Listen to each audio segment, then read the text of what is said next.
이 세상에는 쉬운 일이 없습니다. 다 나름대로 고충도 있고 어려운 일들도 있기 마련이죠. 어떤 직업도 어떤 인생도 절대 바깥에서 바라보는 시각이 전부가 아니고 내면을 들여다보면은 고충이 있고 힘든 일이 다 있는 법입니다.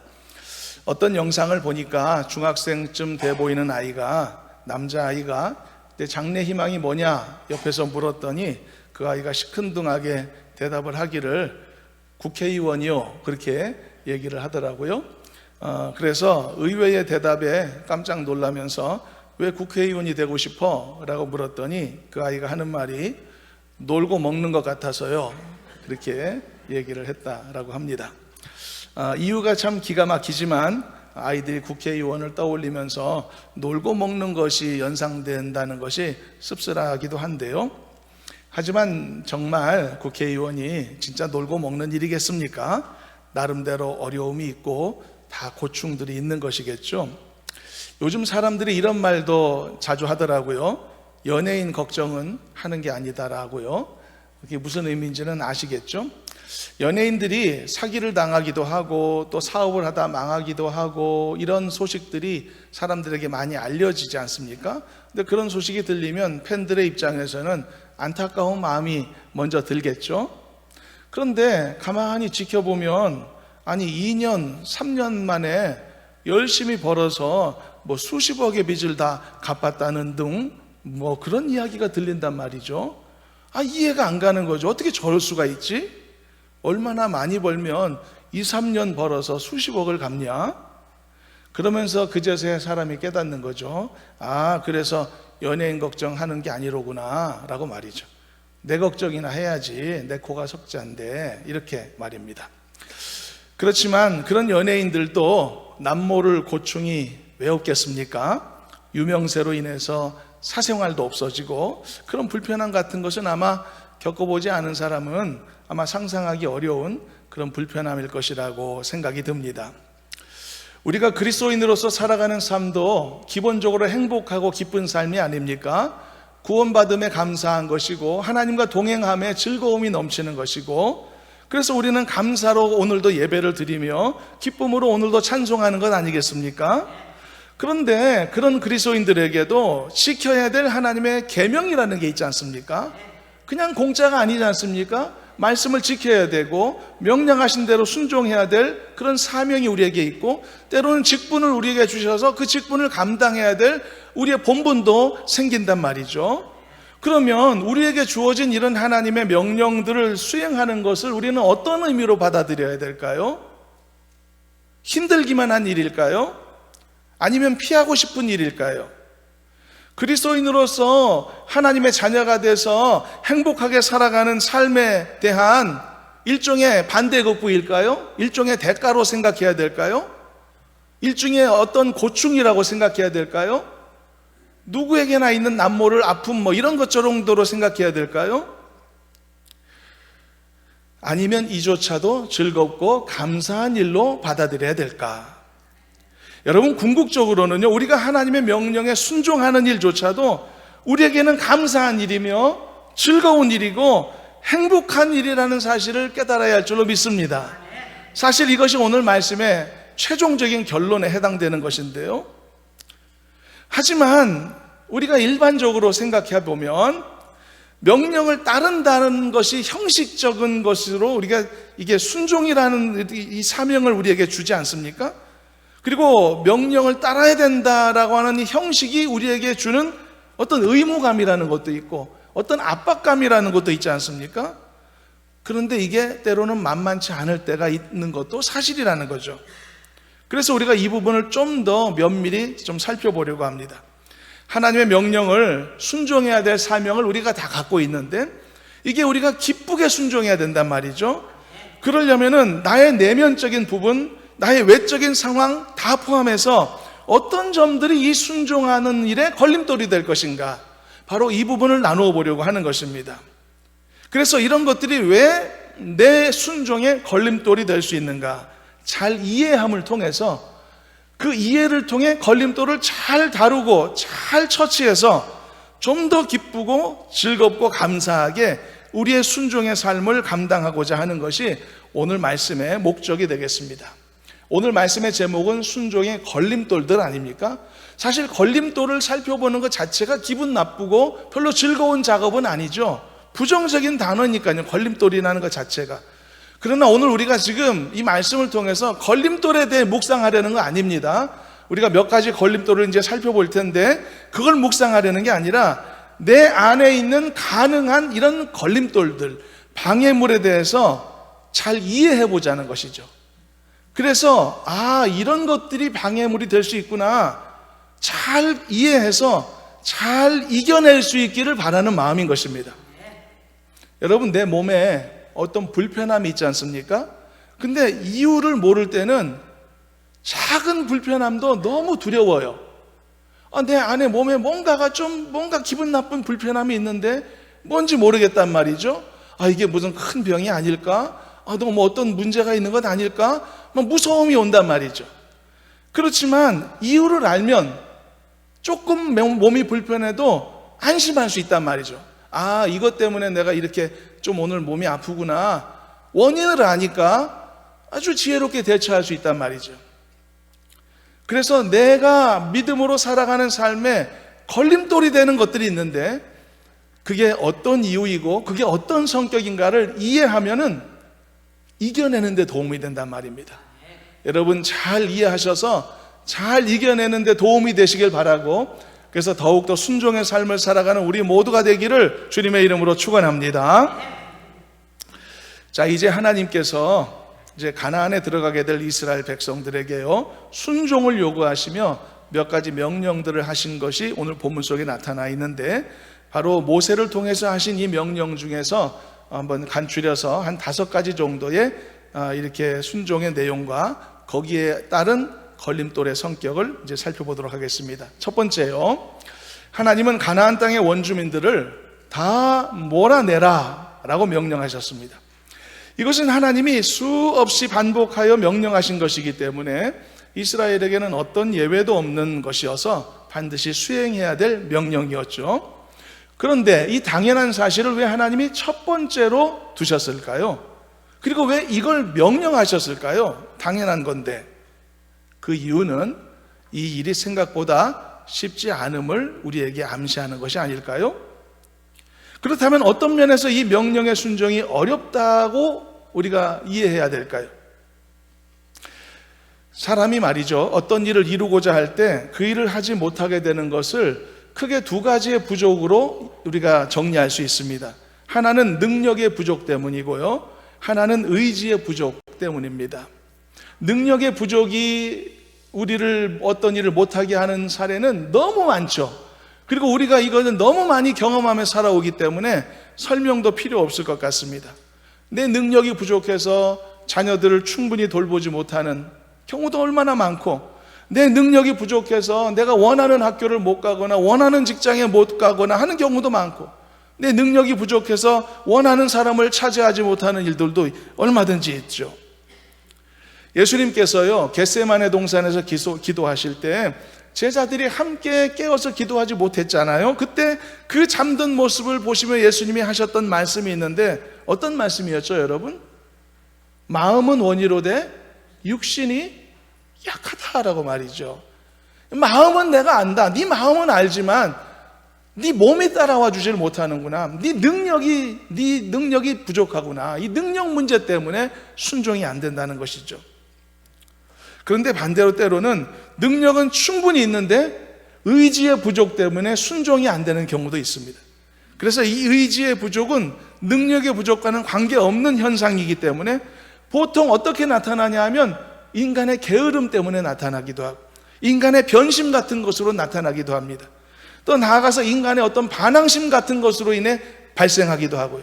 인간의 탐심이나 사심 같은 것, 인간이 오판하는 잘못된 생각이나 어리석음 같은 그런 다른 종류의 영향으로 인하여 이런 불순종 같은 것들이 나타나게 됩니다. 그래서 이런 것들을 우리의 인생에 순종하는데 걸림돌이 될 수 있는 가능성이 있다는 것을 말하는 겁니다. 잘 걸림돌을 이해해서 파악해서 잘 이겨내자는 것이 오늘 말씀의 목적이라는 것, 여러분 이렇게 중심을 잃지 않고 말씀을 함께 이렇게 따라와 주셨으면 좋겠습니다. 미국의 트럼프 대통령이 전 세계의 나라를 상대로 지금 수시로 관세 정책을 바꾸고 있지 않습니까? 어떤 사람은 그것을 일종의 어떤 협상 전략이라고 좋게 말하기도 하지만, 그러나 그 자체로만 보면 얼마나 이 변덕스럽고 경솔하고 예의 없습니까? 얼마든지 상대방에게 신뢰를 줄 수도 있을 만큼의 나라이고, 지금까지도 신뢰를 많이 쌓아왔고 또 그럴 능력도 있는 자들인데, 그런데도 불구하고 일부러 그렇게 하지 않고 있다는 느낌이 있거든요. 일부러 안 그러는 것 같아요.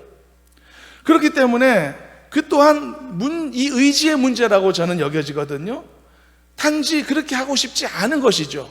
얼마든지 타인에게 신뢰를 줄 수 있을 만한 그런 모습을 갖출 수 있는데 안 그런다는 것이죠.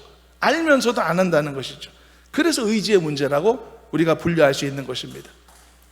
이런 종류의 걸림돌들이 있기 때문에 당연한 것 같은 내용에 대해서도 하나님은 신신당부하며 말씀하셨던 겁니다. 너희들은 반드시 가나안 땅의 원주민들을 다 쫓아내야 된다라고 말이죠.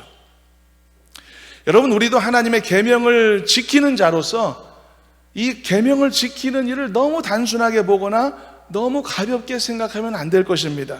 당연한 듯 우리가 너무 쉽게 생각하기보다는 얼마든지 이런 종류의 나의 어리석음으로 인해, 이런 종류의 나의 능력의 부족의 문제로 인해, 때로는 의지의 문제로 인해 이를 그르칠 수도 있구나 라고 하는 생각을 염두에 두면서 지금보다 더 진지하고 더 겸허한 자세로서 하나님의 계명의 말씀 앞에서는 우리 모두가 되었으면 좋겠습니다. 사랑하는 여러분, 순종하는 성도 되시기를 축복합니다. 어떤 능력의 문제나 어떤 의지의 문제도 여러분들 안에 더 이상 존재하지 않아서 항상 기쁘고 감사로 순종의 길을 걷는 그리스도인들이 되기를 주님의 이름으로 축원합니다. 두 번째로요, 하나님께서는 그들이 새겨 만든 석상과 부어 만든 우상을 깨뜨리라 라고 명령하셨습니다. 이 명령 또한 지켜져야 될 것이었죠. 이것은 첫째 명령과 성격이 유사합니다. 앞으로 살아가야 될 가나안 땅에 이런 오염된 것들이 있으면 안 되기 때문에 이스라엘 백성들을 보호하기 위해서라도 이런 더러운 풍습이나 악한 우상은 제거되어야 했던 것이죠. 그렇기 때문에 이것을 수행함에 있어서는 어떤 인정이나 어떤 사람의 자비심이나 이런 감정에 끌려서 결정할 사항이 아닌 것입니다. 모든 사사로운 감정을 배제한 채로 반드시 지켜야 될 아주 중대한 명령이기 때문이죠. 우리는 지금 두 번째까지 살펴보고 있는데, 이 두 가지 살펴보면서 걸림돌이 될 수 있는 두 가지 내면의 문제를 정리한 셈입니다. 첫째는 의지의 문제, 둘째는 감정의 문제입니다. 의지의 부족함 또는 쓸데없는 감정에 매몰리는 것, 이것은 중대한 하나님의 명령을 수행하는 데 있어 어려움이 될 수도 있다. 그래서 때로는요, 인간이 갖고 있는 이 사사로운 감정이나 인정이 어떤 일을 그르치게 만드는 경우도 있습니다. 본문의 상황과 관계돼서는 심판받아야 될 가나안 백성들이었거든요. 그들에게 불쌍한 감정을 갖는 것, 그런 것이라고 할 수 있겠죠. 우리가 살아가면서 사실 효율적으로 살지 못할 때가 많습니다. 여러 가지를 낭비하면서 사는데요, 시간도 낭비하고 돈도 낭비하고 많이 낭비하고 살고 있죠. 그런데 그 낭비 중에 가장 아까운 낭비가 또 하나 있습니다. 그게 바로 감정 낭비입니다. 감정을 많이 낭비하며 삽니다. 절대로 나를 사랑할 것 같지 않은 사람에게 매달려서 그 감정에서 벗어나지 못한다든지, 그것도 낭비죠. 결과가 없을 테니까. 또는 미워할 가치조차 없는 사람을 계속 내 머릿속에 남겨두어서 그를 미워하는 마음에서 벗어나지 못한다든지, 이런 것들이 불필요한 감정의 사례입니다. 감정 낭비죠. 돈 낭비도 아깝지만 감정 낭비도 아깝거든요. 10년 정도 옛날 일인데요. 그래서 10년 전에 이미 말씀한 바가 있는 이야기인데, 이런 이야기입니다. 옛날에 소예배실에서 새벽 예배 마치고 나오는 길인데, 바깥에서 5, 60대 되는 한 남성분이 저를 기다리고 있다가 다가와서는 부탁을 하는 거예요. 집이 대구인데 집에 돌아갈 차비가 없어서 그러니 돈을 좀 빌려달라는 겁니다. 그래서 워낙 그런 일을 업으로 하는 분들이 많다는 걸 알기 때문에 그래서 그냥 지나치려고 했는데 왠지 그날은 하소연하는 그분의 말이 진짜처럼 좀 들려지는 거예요. 그래서 왠지 그런 날이 있지 않습니까? 그래도 뭐 진짜인가? 그래서 속는 셈 치고 지갑을 꺼내서 10,000원짜리 하나를 건넸죠. 그랬더니 고맙다고 하고 금방 갈 줄 알았는데 제 지갑을 보더니 10,000원만 더 달라고 그러는 거예요. 그래서 평소 같았으면 꿈쩍도 안 했을 텐데, 아예 처음부터 시작도 안 했을 텐데 왠지 그날은 좀 이상한 날이었어요. 그래서 가만히 또 생각해 보니까 대구까지 간다는데 10,000원 갖고는 안 되겠구나, 그런 생각이 또 들어요. 그래서 10,000원을 더 꺼내서 건넸죠. 그랬더니 그걸 받고는 너무 감격해서 고맙다는 소리 들을 줄 알았어요. 그랬더니 딱 받고서는 뒤도 안 돌아보고 돌아서서 뚜벅뚜벅 걸어가더라고요. 그래서 제가 너무 속은 느낌이 드는데 되돌릴 수는 없고 그러고 지나갔습니다. 그리고 난 다음에 몇 달 후에 제가 금요일 아침마다 목회자들 모여서 셀 모임 하거든요. 그래서 다른 교회에서 이제 그날도 아침 일찍 모임을 하고 있는데 몇 달 전에 봤던 그분이 그 교회에 또 나타난 거예요. 그러면서 또 대구 가야 되는데 차비가 부족하다고 얘기를 하는 거예요. 뭐 당연히 그럴 줄 알기는 했죠. 그렇지만 막상 그 사람을 다시 보니까 이 배신감이 들기 시작하는 거예요. 저의 동정심이 낭비됐잖아요. 저의 어떤 그래도 좀 돕고 싶고자 하는 그런 좋은 마음이 막 이게 가치 없이 소비된 것 같단 말이에요. 낭비한 것 같은 찝찝한 마음. 그렇다고 저를 괜히 어리숙한 사람으로 보지는 않으셨으면 좋겠습니다. 그때가 처음이자 마지막이었거든요. 대일교회 담임 목사님이 돈 달라고 하면 다 주더라, 이렇게 소문내지는 마시길 바라고요. 저는 그날 이후로 새벽 예배 때 지갑을 놓고 다니는 습관을 갖게 됐습니다. 아예 원인을 처음부터 끊어내는 거죠. 하나님께서는요, 이스라엘 백성들에게 가나안에 들어가면 그 땅 원주민들을 다 몰아내라고 하셨단 말이죠. 이 명령 앞에 인간적인 동정심이 발동될 수가 있단 말이죠. 충분히 그렇습니다. 인간은 원래 그렇습니다. 만약에 동정심이 내 안에 발동되면 명령에 따를 수 있을까요? 순종하기 어렵습니다. 불필요한 감정의 문제가 내 삶에, 이 순종의 삶에 걸림돌이 된다는 것이죠. 그래서 지혜로운 그리스도인들은요, 하나님의 자비하심이 필요한 순간과 하나님의 공의로움이 필요한 순간을 분별할 수 있는 사람이 되어야 되는 겁니다. 그래야만 더 건강한 모습으로 더 하나님의 뜻에 순종할 수 있는 그런 지혜로움을 갖추게 되는 것이죠. 저는 여러분들에게 이런 분별력이 있기를 간절히 소망합니다. 긍휼을 베풀 때를 알고 단호하게 순종할 때를 정확히 분별해서 더 기쁨으로 하나님의 뜻을 이루며 살아가는 우리 모두가 되시고 여러분들의 가정과 자손들이 되기를 주님의 이름으로 축원합니다.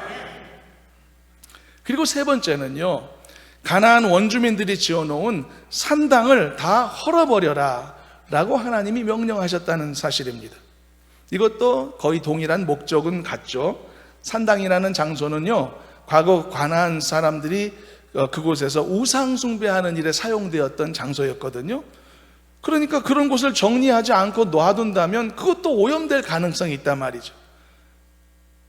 자, 그런데 이번에 산당을 헐어라는 이 명령은 우상을 깨뜨려라 라고 하는 그 명령과는 조금 결을 달리하는 명령이라고 볼 수 있습니다. 왜냐하면 산당을 헐라는 이 명령을요, 이 명령은 상당한 희생을 감수해야만 이루어질 수 있는 명령이었기 때문이죠. 산당은 일종의 건축물입니다. 그래서 그 자체로 재산 가치가 있는 물건이었단 말이죠. 그래서 우상 정도 없애서 깨뜨리는 것은 좀 쉽게 결정할 수 있지만 재산 가치가 있는 멀쩡한 집, 저 산당을 허무는 일은 좀 어렵게 생각할 수 있는 문제가 되기도 한다는 거죠. 지금까지 하나님의 명령을 이행함에 있어 걸림돌이 될 수 있는 세 가지 문제를 지금까지 살폈습니다. 첫째는 의지의 문제, 둘째는 감정의 문제, 이게 걸림돌이 될 수 있다. 세 번째 부분은 지금 말씀한 산당의 문제, 이것은 경제 논리의 문제다, 정의할 수 있을 것입니다. 사람이요, 돈과 관련된 이슈를 만나면 하나님의 명령을 따르는 일에조차 어려움을 느낄 때가 있습니다. 매우 많습니다. 막상 교회 다니는 그리스도인들은 그렇지 않은데, 교회 다니지 않은 외부인들은 오히려 신앙의 문제와 돈 문제를 연결해서 생각하는 사례가 굉장히 많습니다. 교회 공동체는 경제 논리로 움직이는 일종의 사업체가 아닌데도 불구하고 그렇게 생각하는 사람들이 꽤 많거든요. 그래서 교회에 나가면 돈이 있어야 된다, 이런 사고를 갖는 사람들도 많습니다. 그래서 어떤 경우에는 교회 같이 가자라고 말하면 아직 돈 없어서 못 가요, 이렇게 답하는 사람들도 있단 말이죠. 이런 그릇된 인식은 하나님의 명령에 대한 순종은커녕 그리스도인이 되는 길조차 가로막는 아주 심각한 잘못된 생각이기도 한 것입니다. 그리고 때로는 그리스도인들 중에도 간혹 돈 문제로 인해서 시험에 드는 경우도 있단 말이죠.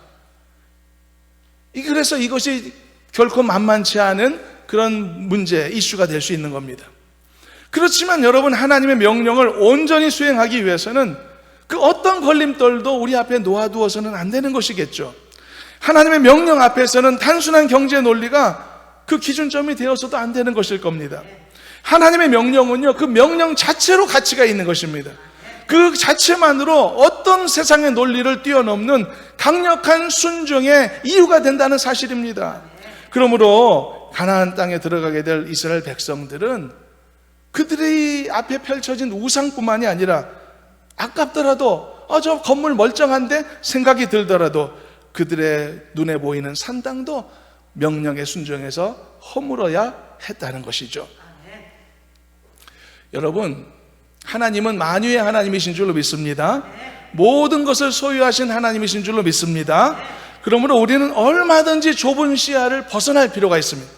더 즐겁고 감사하게 순종하는 믿음의 사람이 되어야 할 줄로 믿습니다. 하나님께는 방법이 많은 줄로 믿습니다. 하나님이 채우시려면 넘치도록 채우실 수 있는 줄로 믿습니다.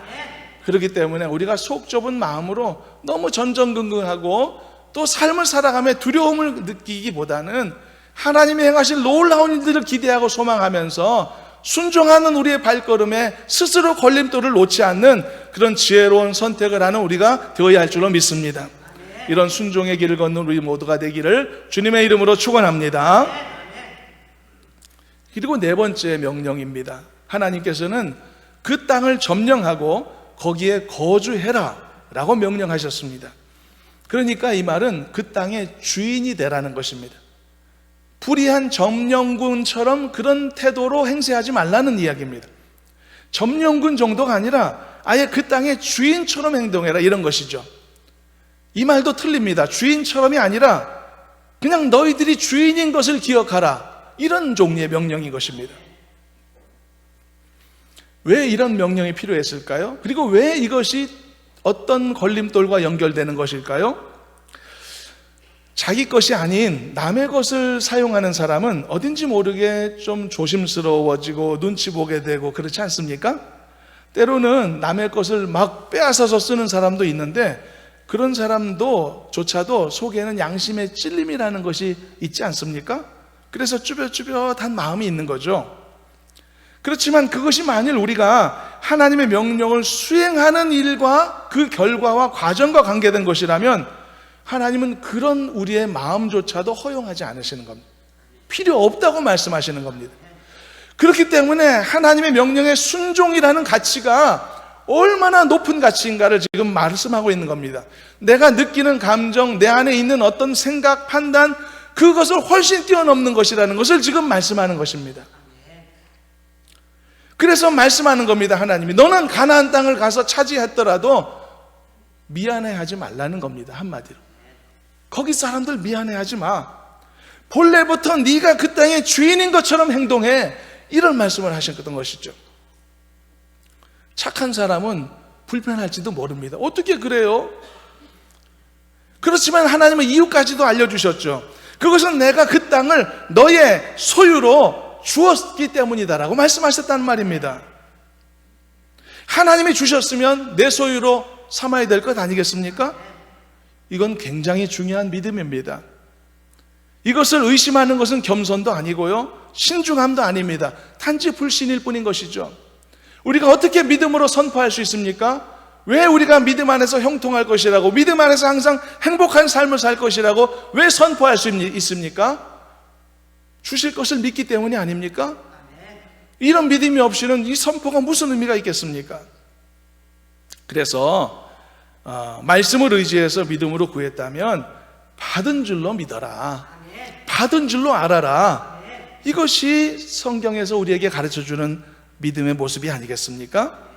그래서 여러분, 이런 믿음의 사람이 되시기를 바라고, 하나님이 행하실 모든 일들에 대해 기쁨으로 수용할 줄 알아서 내 감정, 내 판단 넘어서 역사하시는 하나님의 강력한 그 명령을 우리가 귀하게 여기고 가치 있게 알아서 더 기쁨으로 순종하는 성도 되시기를 주님의 이름으로 축원합니다. 그래서 이 네 번째 명령을 통해서는 하나님의 명령을 이행함에 있어 걸림돌이 되는 네 번째 걸림돌이 제거되는 겁니다. 그 네 번째 걸림돌은 뭐냐면은 이렇게 명명할 수 있겠습니다.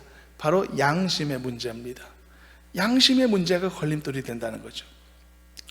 인간의 양심이라는 것은 좋은 것입니다. 양심조차 없이 살아가는 사람이 많은 세상에서 양심만 올바르게 가져면서 살아도 칭찬받을 만한 인생 아닙니까? 그러나 때로는 인간의 양심이 강력한 자기 확신, 자기 신뢰, 자기 고집이 돼서 때로는 내 양심의 기준에서 벗어나는 어떤 것도 수용하지 않으려는 아주 고집스러운 사람이 되는 경우들도 있단 말이죠. 그리고 그것이 하나님의 명령에 순종의 이 사명과 부딪히게 될 때 내 양심의 기준이 우선하는, 이겨버리는 그런 경우가 생길 수 있단 말입니다. 가나안 땅을 가서 차지하라는 이 명령이 그런 도전의 명령이죠. 그리고 그곳의 거주민들을 다 처단하라는 것이 그런 종류의 도전의 명령이죠. 이런 일을 거침없이 행하기에는 어떤 경우는 양심의 거리낌이 느껴지는 사람이 있을 수 있단 말이죠. 그렇지만 여러분, 하나님의 명령과 그 명령을 순종하는 가치는 절대로 인간의 어떤 양심의 기준과는 비교할 수 없을 만큼 더 깊으며 더 심오하며 심지어 더 타당하고 언제나 오르며 더 정의롭다는 사실을 잊지 않는 우리가 되었으면 좋겠습니다. 내가 당장은 이해할 수 없을지 모릅니다. 그러나 우리가 인생을 항상 그리스도인으로서 살아오며 느끼며 결론을 내는 것이 무엇입니까? 처음에는 이해하지 못했고 옛날에는 내가 고민하고 힘들었지만 살아놓고 보니 다 이유가 있었다는 것을 알게 되고 그 이유는 항상 하나님의 선한 뜻이었다는 것을 우리는 다 고백하게 되지 않습니까? 그러므로 여러분, 이만큼 하나님을 신뢰하는 믿음으로서는 우리가 되었으면 좋겠습니다. 그래서 나의 양심이나 나의 판단조차도 그것을 압도하는 하나님의 이 놀라운 이 선하신 명령을 우리가 조금도 의심하지 않고 순종하는 우리가 되는 복된 삶 되기를 주님의 이름으로 축원합니다. 마지막 다섯 번째 하나님의 명령입니다. 하나님은요, 그 땅을 차지한 후에는 이제 그 땅을 제비 뽑아 나누어 가져라, 이렇게 명령을 하셨습니다. 그런데 왜 이런 명령하셨을까요? 그 많은 배분의 방식 중에 훨씬 더 상식적이고 훨씬 더 합리적으로 배분할 수 있는 많은 다양한 방식이 있을 텐데 왜 제비 뽑기를 말씀하셨을까? 이 방식은 은혜로운 쪽과 거리가 멀지 않을까요? 뭔가 사행성이 느껴지기도 하고, 그래서 제비 뽑기는요, 언제나 사람들에게 기대감을 안겨주기도 하지만 동시에 걱정을 안겨주기도 하죠. 좋은 결과가 나오면 뭐 기쁘게 좋겠죠. 그러나 좋지 않은 결과가 나오면 아주 기분 나쁠 거 아닙니까? 그래서 이런 종류의 선택 앞에서는 두근두근하게 되죠. 긴장하게 되고요. 그런데 왜 하나님은 이런 방식을 요구하셨을까? 왜 제비뽑기로 나누라고 하셨을까? 좀 이렇게 깊이 생각해 보면요, 이유가 뭘까?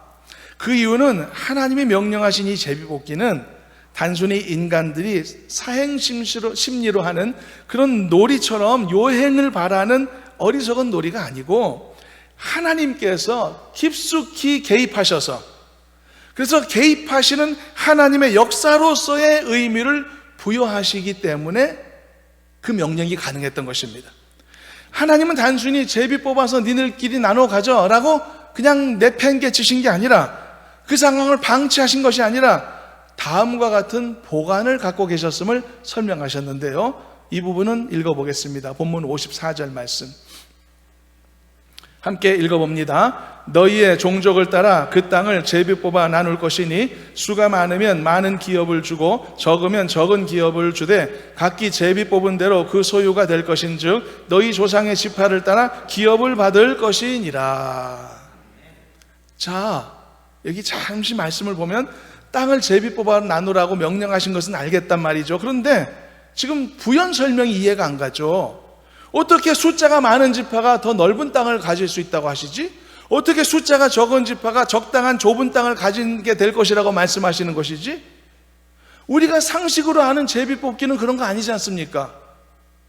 공평함이라는 것, 이런 상식이라는, 합리적이라는 것은 없지 않습니까? 그냥 뽑힌 대로 가져야 되는 거지. 그런데 이 말씀을 보니까 그게 아니었던 거죠. 하나님의 명령하신 제비 뽑기는 그저 운이나 요행에 맡기도록 방치하려는 의도가 아니었고, 그것을 통해, 그 방식을 통해 분명한 하나님의 뜻을 알려주시려는 목적이 있었다는 사실인 것이죠. 그래서 그들이 제비 뽑아 나누어 가졌다고 하더라도 하나님이 그 과정을 완벽하게 컨트롤하신다는 의미죠. 그래서 결과적으로 모든 자들이 가장 필요하고 가장 적절한 분배의 결과를 얻을 수 있도록 인도하시겠다는 것입니다. 그래서 여기서 우리는 마지막 5번째 걸림돌을 제거할 수 있는 겁니다. 5번째 순종의 걸림돌은 뭘까요? 그것은 바로 수용의 문제입니다. 받아들임의 문제입니다. 더 정확히 표현하면 결과에 대한 수용의 문제입니다. 순종의 결과에 대한 수용.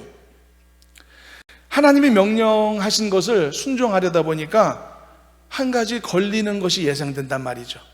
순종은 좋은데 순종하게 되면 이런 결과가 나올 것 같은데, 이건 나 싫어하는 건데, 이런 생각이 들 수도 있단 말이죠.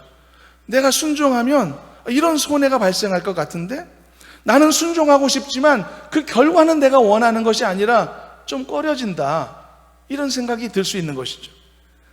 그게 바로 이 5번째 사례입니다. 각 사람들이 나누어 가져야 될 땅의 분배입니다. 여러분, 분배의 모든 과정은요, 어떤 분배라도 그 결과를 기뻐하는 사람이 있는 반면 그 결과에 실망하는 사람이 나올 수밖에 없습니다. 모든 분배가 그렇습니다. 나중에 지파들이 땅을 분배해 가져야 되는데 얼마나 그 과정이 어렵고 예민한 과정이겠습니까? 모두가 만족할 만한 분배란 세상에 존재하지 않거든요. 그렇다면 나중에 이 하나님의 명령에 순종이 안 되고 수용이 안 될 사람들이 생길 거 아닙니까? 왜 나한테 이것만 주십니까? 내가 얼마나 남들보다 더 열심히 싸우고 더 열심히 노력했는데 나는 동의할 수 없어요, 라는 사람이 생길 수 있단 말이죠. 자, 그럼 어떻게 이 혼란을 방지할 수 있을까? 그래서 하나님이 제비뽑기 방식을 말씀하신 것이 아닐까요? 그 어떤 인간적인 개입도 사전에 차단할 수 있는 분배 방식이죠. 어떤 개인적인 청탁도 불가능하고, 어떤 부정행위도, 사사로운 부정행위도나 담합이나 이런 것들도 불가능한 방식. 그래서 모든 사람들이 결국은 그 결과를 받아들일 수 있는 방식. 물론 이게 최선의 방식은 아니죠. 모든 일을 이렇게 결정할 수는 없죠. 그래도 모든 잡음을 최소화할 수 있는 당시에는 유일한 방법이 이것이 아니었을까? 물론 인간은요, 이 방식에 개입할 수 없습니다. 그러나 하나님은 이 방식에 개입하실 수 있다는 거죠. 그래서 인구가 많은 지파에게는 큰 땅이 뽑히도록 내가 할 거고, 인구가 적은 지파에는 그에 맞는 합당한 땅이 뽑히도록 내가 할 거다. 이처럼 하나님의 이 명령 속에는 이런 깊은 의미들이 있었던 것입니다. 그래서 한편으로는 이 하나님의 명령에 순종함으로써 얻어진 결과에 대한 수용의 문제를 하나님께서 원천적으로 다루시겠다라고 하는 말씀을 하셨던 것이고, 그리고 또 한편으로는 하나님이 이렇게 직접 개입하심을 통해서 필요한 자들에게 적절한 것을 나누어 주도록 하시는, 모두에게 공평하신, 그들을 배려하시고 모두를 위해 일하시고자 하시는 하나님의 뜻을 펼치시겠다라고 말씀하셨다는 사실입니다. 여러분, 하나님은 이런 분이신 줄로 믿으시길 바랍니다. 하나님은 택하신 백성을 방치하지 않으시는 겁니다. 하나님은 불의한 목자처럼 양떼들을 위험한 들판에 내몰고 네 맘대로 살아봐라고 하시는 분이 아니신 것입니다. 하나님은 철저하게 모든 필요와 모든 상황에 따라 가장 적절하게 인도하시고 알맞게 역사하시는 하나님이신 줄로 믿으시기를 주님의 이름으로 축원합니다. 주님은 선하신 목자입니다. 선한 목자는 양떼를 위해 목숨까지 버릴 수 있다고 말씀했습니다. 하나님은 내 인생을 책임지시는 줄로 믿습니다. 하나님은 내 가정, 내 자녀들도 책임지시는 줄로 믿습니다. 이런 믿음을 갖고 더 순종의 걸림돌들을 하나하나 없애면서 더 기쁜 마음으로 순종의 길을 걸어가는 우리 모두가 되기를 주님의 이름으로 소망합니다. 하나님은요, 모세와 이스라엘 백성들 광야로 내모실 때 그냥 내모셨나요? 아닙니다. 구름 기둥, 불 기둥으로 항상 하나님과 동행하게 하셨고, 만나 매출하기로 항상 먹이시면서 그 옷이 다른 적이 있느냐, 그 신발이 헤어진 적이 있느냐, 하나님이 말씀하실 수 있으실 만큼 공급하시고 채워주셨단 말이죠. 이게 하나님이시라는 것입니다. 다니엘을 사자굴에 던져주셨을 때 하나님이 혼자 그곳에 있게 하셨습니까? 아니지 않습니까? 천사를 함께 보내셔서 다니엘을 완벽하게 보호하신 하나님이 아닙니까? 바로 이것이 모세를 통해서 가나안 땅에 들어가게 될 백성들에게도 명령하신 내용인 것입니다. 내가 적절하게 분배할 것이니까 걱정하지 말고 불만하지 말고, 그리고 이 명령에 순종하는 것에 기쁜 마음을 가져라는 것이죠. 이 결과를 수용하는 것에 걸림돌을 삼지 말고 기쁘게 감사함으로 받으라는 것이죠. 저와 여러분들에게도 이런 믿음이 있었으면 좋겠습니다. 자, 이렇게 5가지를 살폈습니다. 하나님이 모세를 통해 가나안 땅에 들어가게 될 백성들을 향해 이것을 5가지를 명령하였고, 그 명령의 내용을 바라보며 이 순종의 걸림돌이 될 수 있는 어떤 요인들을 우리가 함께 정리했었습니다. 그래서 이 걸림돌이 우리에게도 제거되기를 바라는 마음으로 함께 말씀을 살폈습니다. 이 명령 앞에는 그래서 누구도 내 생각을 앞세우면 안 됩니다. 속된 말로 머리 굴려서는 안 됩니다. 하나님의 명령은 그 명령이라는 자체만으로도 엄청난 가치를 가지는 것이니까요. 그래서 하나님이 마지막 절에는 이렇게 경고로서 말씀을 마무리하셨는데, 이 경고에도 이유가 있는 것이죠. 55절, 56절 읽고 마무리합니다. 55절부터 함께 읽어봅니다. 너희가 만일 그 땅의 원주민을 너희 앞에서 몰아내지 아니하면 너희가 남겨둔 자들이 너희의 눈에 가시와 너희의 옆구리에 찌르는 것이 되어 너희가 거주하는 땅에서 너희를 괴롭게 할 것이요 나는 그들에게 행하기로 생각한 것을 너희에게 행하리라. 여러분, 하나님의 명령에 순종하는 것은요, 순종과 불순종의 과제가 놓여 있다는 뜻이고요, 그에 따른 결과도 달라질 수 있음을 말해주는 겁니다. 순종하면 하나님이 복 주시는 줄로 믿습니다. 불순종하면 하나님이 야단치시는 것이죠. 바로 이러한 숙제가, 이러한 과제가 우리 모두에게 있다는 것을 이해하였으면 좋겠습니다. 그렇지만 순종하기로 결심한 자에게는 두려움이라는 것은 없죠. 왜냐하면 나는 순종할 사람이니까. 준법 정신이 투철한 사람에게는 경찰이나 법이 두려운 존재가 아닌 것처럼 말이죠. 그러므로 여러분, 지금도 순종의 길을 잘 걷고 계시지만 여러분들의 모든 마음속에는 오늘 살펴보는 모든 걸림돌의 요소들이 조금이라도 있다면 다 하나씩 제거하여서 더 기쁘고 감사로 순종할 수 있는 우리 모두가 되기를 간절히 소망합니다. 자, 말씀을 정리합니다. 순종의 걸림돌들 5가지를 살폈습니다. 첫째는 의지의 문제가 걸림돌이 될 수 있다. 감정의 문제가 걸림돌이 될 수 있는 걸 봤고, 경제 논리의 문제 또는 양심의 문제, 결과에 대한 수용이 나한테 걸림돌이 될 수도 있다고 했죠. 그러나 선하시고 신실하신 하나님께서는 우리를 얼마든지 선한 길로 인도하시기 때문에 이 하나님을 신뢰하게 될 때 우리는 우리의 생각을 내려놓을 수 있고 기쁘게 순종할 수 있다. 이것이 오늘 말씀의 결론이었습니다. 더 기쁘게 순종하는 성도가 되시기를 바라고요, 순종하는 성도에게 예비된 하나님의 영육간의 축복을 이 담대하게 취할 수 있는 저와 여러분들이 되었으면 좋겠습니다. 앞으로도 감사로 예배하시기를 바라고요, 기쁨으로 찬송하시기를 바라고요, 즐거움으로 섬기시기를 바랍니다. 그럴 때 하나님께서 칭찬하시며 약속하신 영육간의 복으로 채우실 줄로 믿습니다. 말씀의 은혜와 도전이 있기를 주님의 이름으로 축원합니다. 하나님 감사합니다. 저희들을 사랑하사 하나님께서 또 베풀어 주신 은혜로 날마다 인도하심을 감사합니다. 하나님, 우리에게 도전하시는 이 순종의 도전을 우리가 날마다 기쁨으로 감당하기를 원합니다. 우리의 생각, 우리의 판단, 앞서는 어리석음을 범하지 않도록 도와주시고 언제나 신뢰함으로 기쁘게 주의 길을 쫓아가는 저희들 되게 해 주옵소서. 예수님의 이름으로 기도드리옵나이다. 아멘.